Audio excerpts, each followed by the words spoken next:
There was an excellent column about this phenomenon that I'm talking about, this doubling down on insanity, living outside of consequences, by the Wall Street Journal editor-at-large, Gerard Baker. Now, I shouldn't be nice to Gerard Baker because he promised he was going to come on the show and he ghosted me. But I'm just going to be the bigger man here, and I'll have some friends drop by his house and let the air out of his tires and then move on, because he did write a really great column. It was called "Politics Are Already Leading Us into the Metaverse." Let me just read you a little bit of this. If the tech mavens are right, we will all soon live in the metaverse. But since the dictionary defines this mystical place as, quote, a highly immersive virtual world where people gather to socialize, play, and work, you might ask whether we don't already live there. For years, political and cultural leaders in the real world have been creating a virtual make-believe one, an artificially constructed reality, a fable and allegory in which performative posturing is the modus operandi.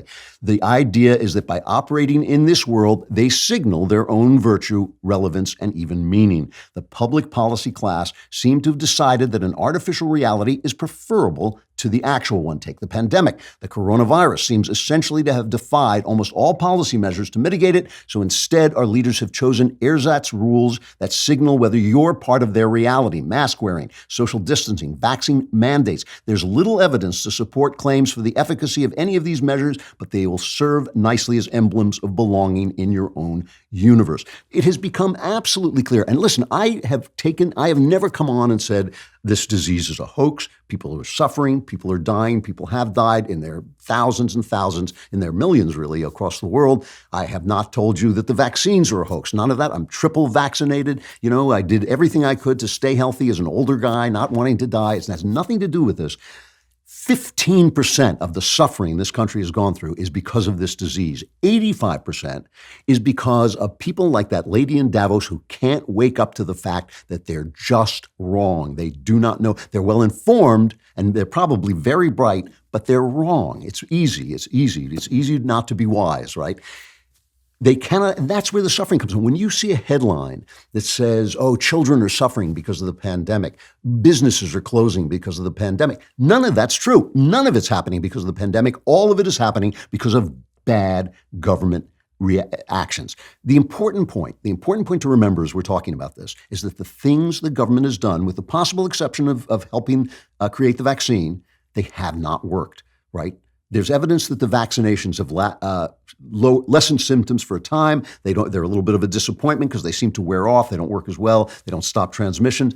But the masks, for instance, here is Rand Paul speaking absolute truth about wearing masks. The science isn't very good behind this. We've looked at this. In Florida, about half the school districts had a mask mandate. The other half didn't. The incidence of the disease was about the same. In Sweden, they haven't worn masks at all for 2 years in their school. Incidence isn't any different than any other schools in the world. So really, there's no strong evidence that masks work. When you look at mask mandates, like New York's got this crazy mask mandate, when you look at the institution of the mandate, when it was instituted, and you look at the incidence of the disease, if anything, the disease keeps going up when you have mask mandates. The masks really have had no influence on the pandemic. So I said this to my own doctor. He said, studies show that if two people in a room wear a mask, the incidence of transmission goes down. I said, yeah, but that's not the real world. In the real world, people take off their masks, they eat, they talk, they do all these things. It's not working. The numbers are just the same no matter where you go. The only thing that makes a difference is whether or not people are packed together like in New York or spread out in South Dakota, right? The masks, meanwhile, are causing serious problems. Children have eating disorders, psychological problems. All of us should be able to see one another's faces. It's important. It's important in the West that we look on one another's faces. And so remember, the numbers don't show that the masks do anything. So what's the right thing to do? Take the masks off. Leave people alone. You want to wear a mask, wear a mask. Don't blame anybody else if they don't want to wear a mask. Let me show you this incredible video of people it's in an elevator, I believe, attacking a man. They're all wearing masks. They're all old ladies. They're all wearing masks. And a guy gets on who is not wearing a mask, and they assault him. Get out. Get out. Yo, stop. Get out. Get out. What you guys doing? Get out. Get out. What are you guys doing? What's wrong with Get out. you? Don't touch me. Don't you have Do kids? not touch me. Get out. Do not touch me. Get out. I'm not touching you. Do not Oh, touch did you just hit me? Do Did not you touch just hit me? You just hit me. You just hit me? You too? Black Lives Matter. Yo, Black this is Lives racist. Wow. Matter. Black Lives Matter. Black Lives Black Matter. Lives Matter. Stop. Yo, stop recording me. I don't know you. Yo, you need to stop. Get No, out. I'm not getting out. I was here Yes, you first. are. Now, I just want you to hear what they said. These are white ladies. They're all white ladies. They're hitting a black man, and they're screaming as they hit him. As they begin to hit him, they start to scream, Black Lives Matter. Why? Because with their own eyes, they can see that they are behaving animalistically. They can see with their own eyes that they're doing something awful, and they're shouting reality down. They're telling reality that it is not what they see. That is the sin of pride in action, and that is a perfect metaphor for the left in this moment. Reporters standing in front of burning cities, burning Kenosha, Wisconsin, saying, oh, it's a mostly peaceful demonstration, as the city burns to the ground in back of them. They're hitting a black guy. They're shouting Black Lives Matter. And it doesn't just affect crazy women and dishonest reporters. Pride does this to everybody. You know, it was last night on Brett Baer's special report, Harold Ford, very smart, very elegant, really decent Democrat. I disagree with every word that comes out of his mouth, but he always speaks respectfully. He always tries to make his argument. He always marshals the facts as well as he can. I disagree with him, but he's not like a shouting, horrible guy. And he's obviously, he was a former congressman. He works in the financial business. He's obviously a very intelligent guy. So Brett Baer says to him, the Supreme Court is literally going to be deciding whether or not racial quotas are legal in universities. A case is coming before them. And here is Joe Biden saying that he is going to replace Justice Breyer with a black woman, a racial quota, right? Now, here is this incredibly smart guy, Harold Ford Jr., and listen carefully to his response. The president today pledged that qualifications, legal competence, judicial temperament would be foremost on his mind, and that he indeed decided to end the inglorious tradition of not having an African-American woman on the court. It's important to note that the 233-year tradition of our Supreme Court, we've had 114 Supreme Court justices. Only 7 of them have not been white men. Now, when those 107 were appointed, no one suggested or implied that there was some racism there. But this president decided that he's going to ensure that we have this diversity on the court. But qualifications, temperament, and legal competence will have to be first. Okay, so now listen to this argument. This is an argument of a highly intelligent man, right? He says, we appointed all these white men and no one said that was racist. So why can't we fix it by having black women? But of course, that is exactly the argument, right? That's exactly what everyone says. Nobody said it at the time because the society itself was a racist society like every other society at the time. But people say it now, right? What they say is that was racist, that was sexist. We only appointed white men. So adopting those values to fix it is using two wrongs to make a right and extending injustice into a new generation and ensuring bitterness and division continues, right? You just keep doing the wrong thing, you're going to keep getting the same result. You can say, screw you, white people.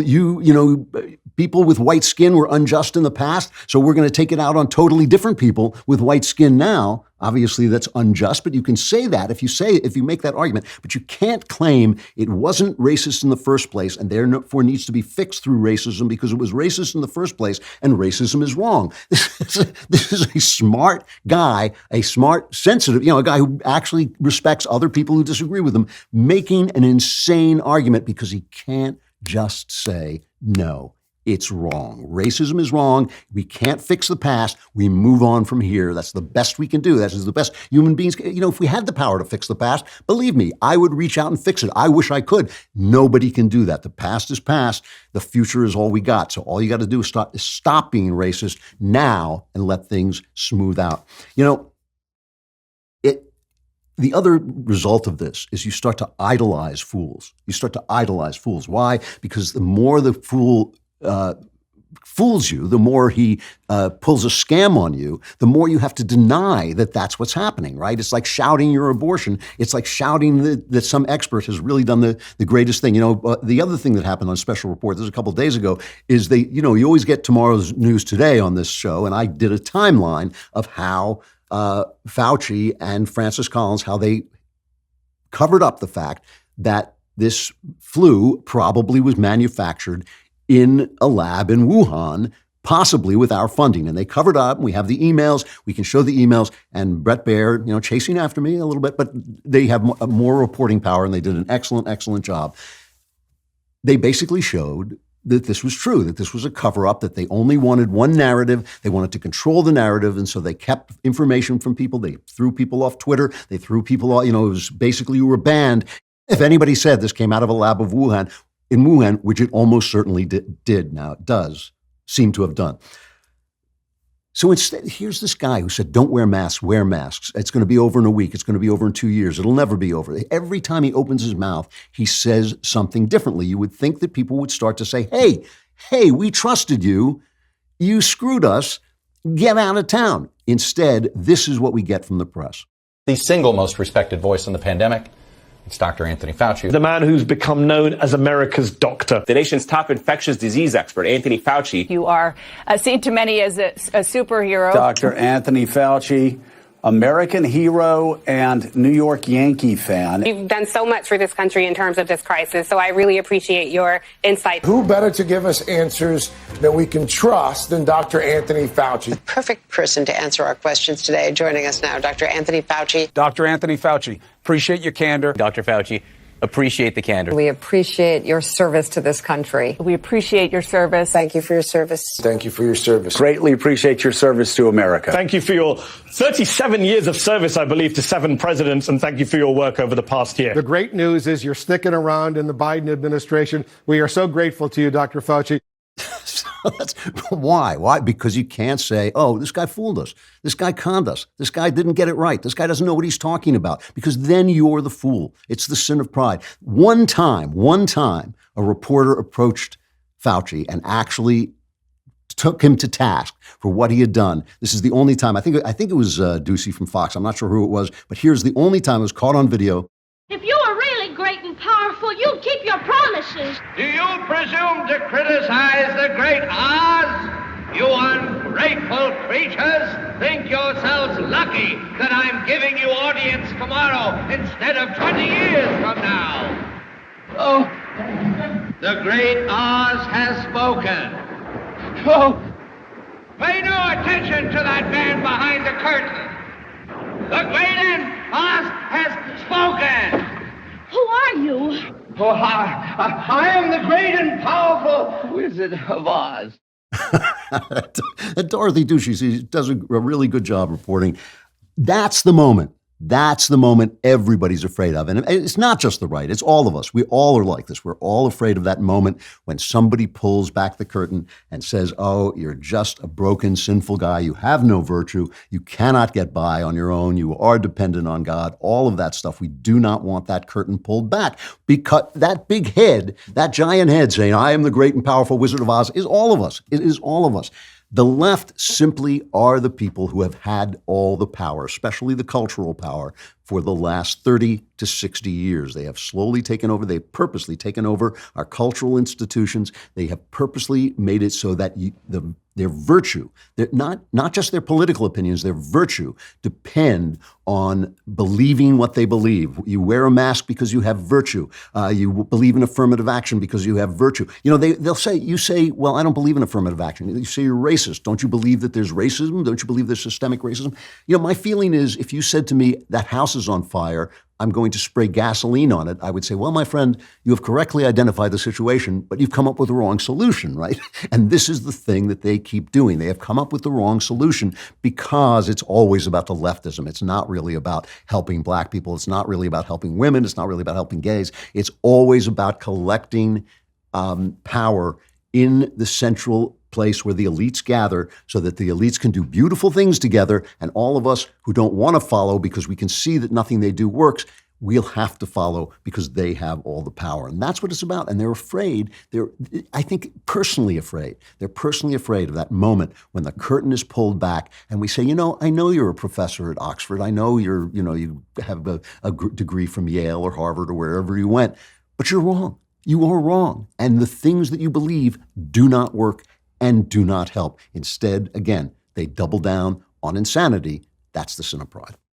Hope you enjoyed this content. If you do, like it and subscribe to the Andrew Klavan podcast, wherever you listen to podcasts.